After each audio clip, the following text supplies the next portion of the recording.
আলামিন বলে, আমি তোমাদেরকে সর্বশ্রেষ্ঠ মানব হিসেবে দুনিয়াতে প্রেরণ করছি।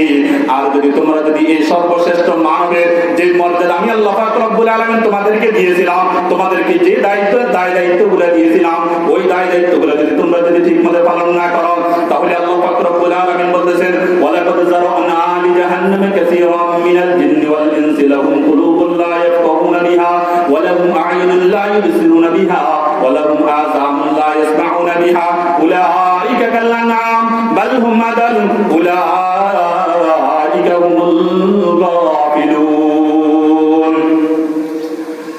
বান্দা, আমি তোমাকে এমন একটা ব্রেন দিয়ে দিলাম, এই ব্রেনের নিয়ামত আমি আল্লাহ পাক রব্বুল আলামিন অন্য সৃষ্টি জীবের ভিতরে দিয়ে দিলাম। যে কানটা তোমাকে আমি কেন দিয়েছি, তোমাকে বিবেক দিয়েছিলাম, তুমি বিবেক খাটাও। এই কানের দ্বারা তুমি সঠিক কথা শুনবা, ভালো কথা শুনবা, কোরআন তেলাওয়াত শুনবা, দ্বীনি মজলিসের আলোচনা শুনবা। আল্লাহর হাবিব রাসূল পাক সাল্লাল্লাহু আলাইহি ওয়াসাল্লাম নবী প্রেরণ করছেন, আল্লাহর হাবিবের কথাগুলো শুনবা।